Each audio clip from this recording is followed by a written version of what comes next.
DJM TV.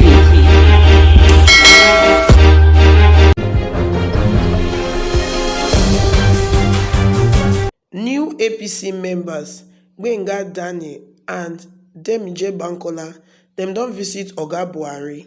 My correct Sabi news person there, good morning, good afternoon, good evening, depending on the time when this video take reach you. At your side, I hope say you dey flex well. Well, this na DJM TV daily news update, your one-stop channel for all your news and gist wey dey happen for inside Nigeria and all around the world, whether for the political scene or for the entertainment scene. Anyone, DJM TV will dey there for you.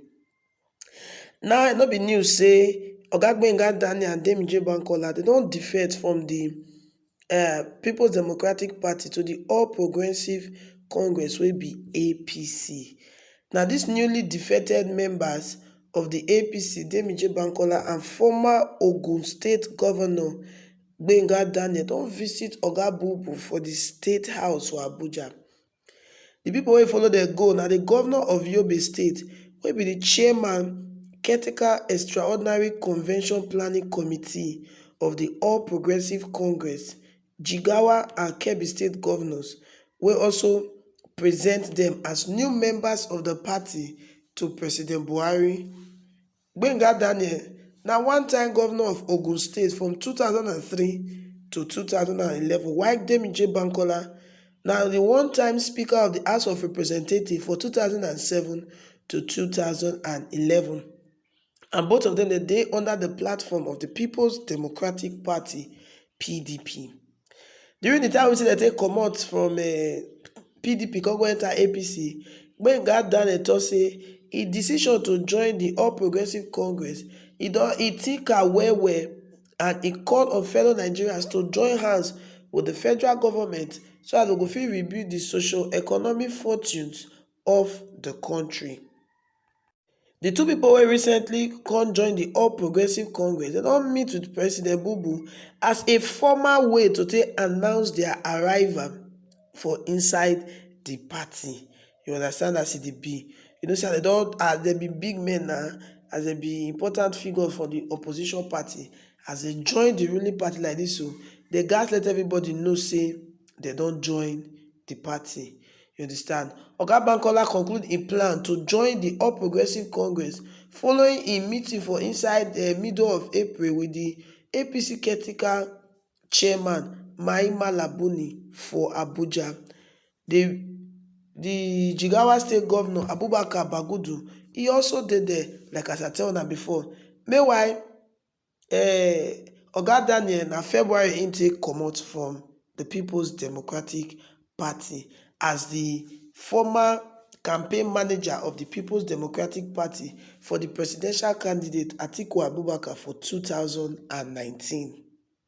This their defection from the People's Democratic Party, e come as big shock to many Nigerians, especially those wey dey for inside the Ogun State there, because they not believe say all these kind of people like they don't reach top for inside PDP, go fit call get up one day to say we not do PDP again, na APC now we wan go join. Based on say they don still castigate the APC for many matters, and they don still condemn APC for some kind things wey they do.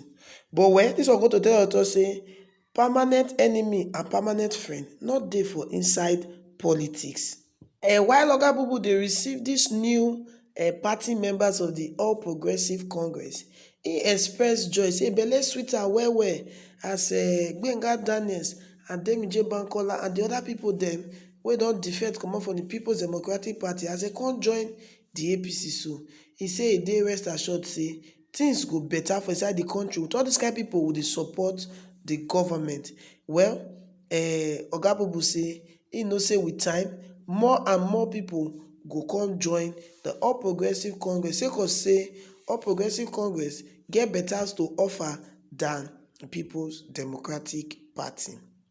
Meanwhile, for another development, Oga Nyesom Wike, wey be the governor of Rivers State, don come outside come talk say although say PDP get small quanta inside their own, say but he no go fit carry himself say he wan go join APC, say cause say APC their own sickness be like cancer, while PDP sickness be like malaria. He tok say make all the people wey dey defect make dem continue, say but as for him, he can never ever defect from the People's Democratic Party go join All Progressive Congress at all, sake of say no matter wetin the country dey face, PDP still better pass APC. Now the governor also chook mouth put for inside insecurity palava wey be like say the country dey face.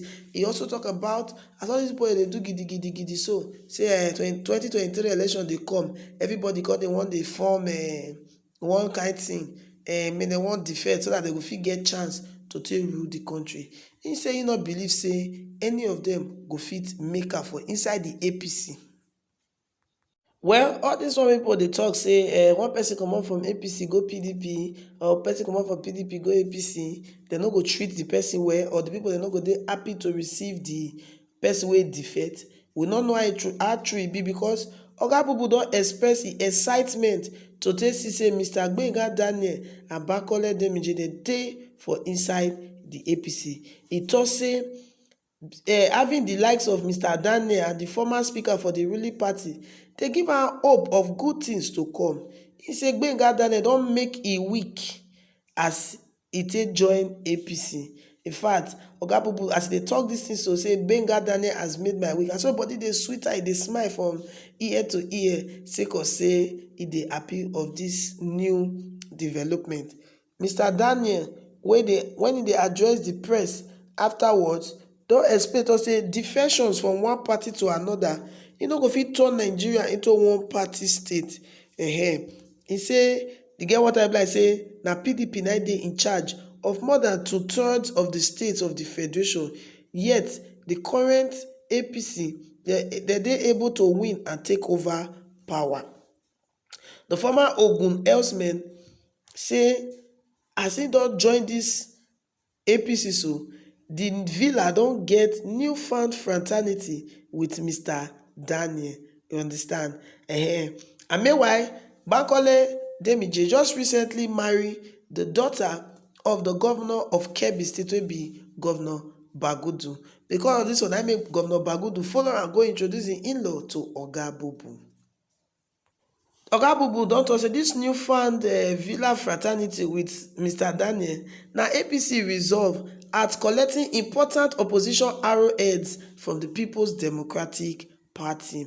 Like as I talked before, Mr. Daniels lead the presidential campaign of the PDP aspirant Atiku Abubakar when he secured the party ticket.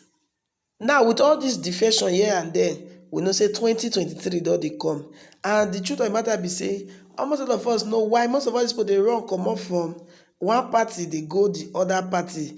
Some of them don look at say for inside the one wey dem dey, dem no go get opportunity to take contest or wetin dem wan contest come 2023. Na because that most of them call dey defect to go where e be like say everything go smoothly for them. Well, anyhow wey dem dey, this one now 2023, Nigeria youth don resolve say no be about party, whether you dey ruling party o, whether you dey opposition party o, e no matter. Anywhere you like make you dey. The thing say wetin we dey go after for 2023 according to the Nigerian youth na character, na the person wey dey contest, no be the party wey the person dey come out from. The best man for the job or the best woman for the job wey we fit say na go fit carry Nigeria go the next level.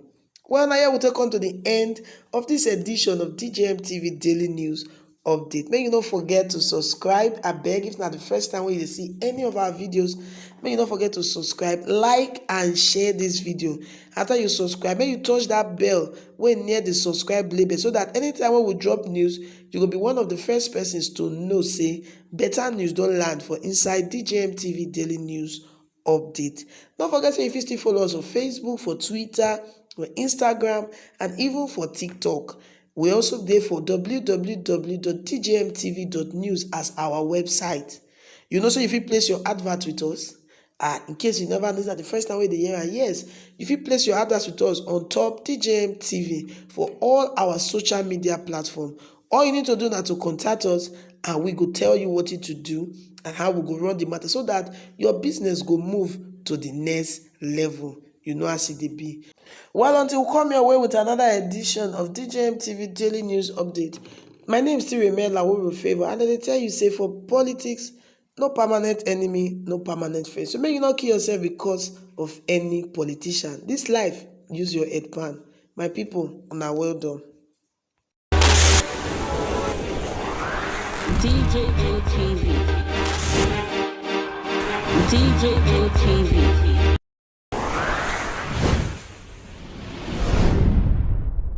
Fulani people don't say no, they don't like it. Welcome to DJM TV. DJM TV. DJM TV. DJM TV. DJM TV. Some of the delegates and ask the question. DJM TV.